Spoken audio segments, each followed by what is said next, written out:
Senhor presidente, senhor ministro, seja bem-vindo à Câmara dos Deputados. Eu quero primeiro dizer que vou tratar de mais assuntos, além dos quais aqueles que foram colocados nos requerimentos, se regimentalmente, legalmente, Vossa Excelência deputado, sabe que se responde apenas se achar adequado, se for conveniente. Se não for, Vossa Excelência tem o direito de não responder, de ignorar as perguntas. Primeira pergunta que eu gostaria de fazer, senhor ministro, é em relação à sua autonomeação ao Conselho do SESC.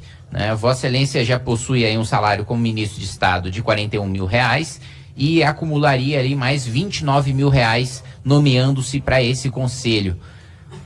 Eu ingressei com uma ação junto com o vereador Glauco Braido contra esta sua autonomeação, foi concedida uma liminar, Vossa Excelência foi afastado, salvo engano essa liminar caiu e ainda aguarda julgamento de mérito esta sua autonomeação. Mas independentemente da legalidade, eu quero questionar aqui a moralidade disso. Num país, que vive com tanta miséria, falo especificamente sobre a cidade de São Paulo, agora nós temos 700 mil miseráveis.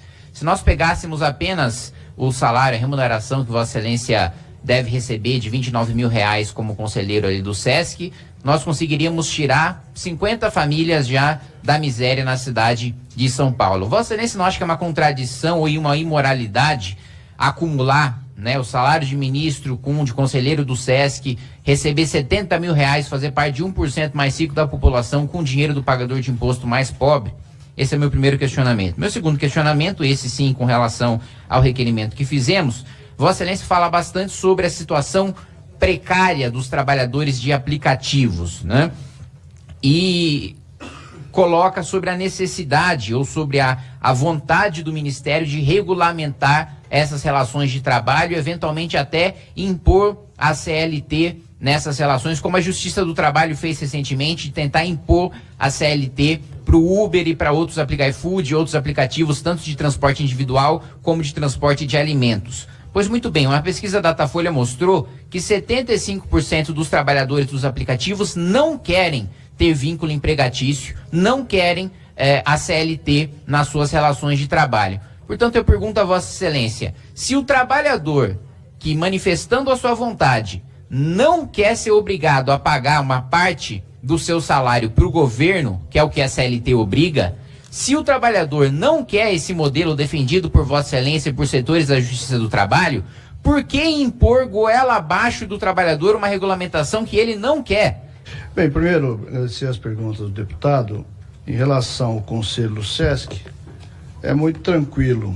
O Ministério do Trabalho tem um assento no Conselho, tem sido sim historicamente. Nós estamos simplesmente cumprindo o que está determinado desde há muito tempo.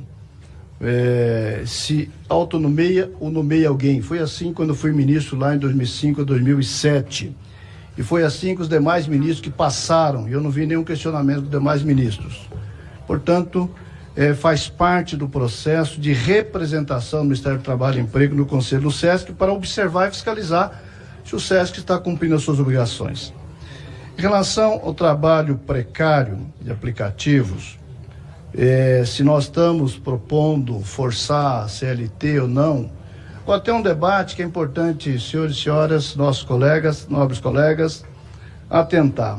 Quando se pergunta para o trabalhador se ele não quer CLT, majoritariamente tem dito que não desejam, gostariam de outro formato de empregos.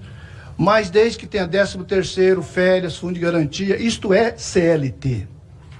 Então é importante ter clareza disso. O que os trabalhadores estão desejando? Eles estão desejando o que é a CLT. Mas por conta de um debate ideológico colocado historicamente no último período, especialmente pela grande imprensa, se formou uma ideia que o CLT não, quero liberdade. Mas a liberdade é de ter 13º, férias, fundo de garantia, adicionais, garantias. Isso quem pode dar essas garantias neste momento é a CLT, o Acordo Coletivo de Trabalho. Um outro ponto que eu quero colocar, senhor ministro, é deixar muito claro o que Vossa Excelência disse. O Ministério tem um histórico de autonomeação em relação à nomeação para o Conselho do SESC. Então, o que Vossa Excelência está dizendo é que, bom, se todo mundo fez no passado, se todo mundo faz, não tem problema nenhum eu me autonomear para um cargo e receber, somando com meu salário de ministro, R$71 mil do salário do trabalhador mais pobre, daquele que mais paga imposto proporcionalmente, que paga sobre o consumo. Se todo mundo fez, tudo bem, eu posso fazer também.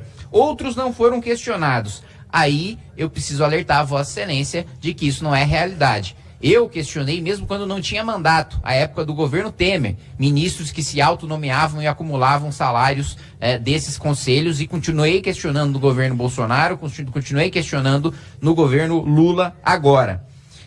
Um outro ponto que eu queria até que Vossa Excelência esclarecesse, né? Você disse que o trabalhador responde que não quer CLT, mas que na verdade ele quer CLT, que ele quer todos os benefícios da CLT. Então, eu quero questionar Vossa Excelência. Vossa Excelência está dizendo que os trabalhadores, ao responder essa pesquisa do Datafolha, eles foram ignorantes, eles não sabiam o que eles estavam falando, eles na realidade não sabiam que eles querem a CLT e responderam que não queriam a CLT por desinformação da grande imprensa. Foi isso que Vossa Excelência quis dizer ou entendi mal?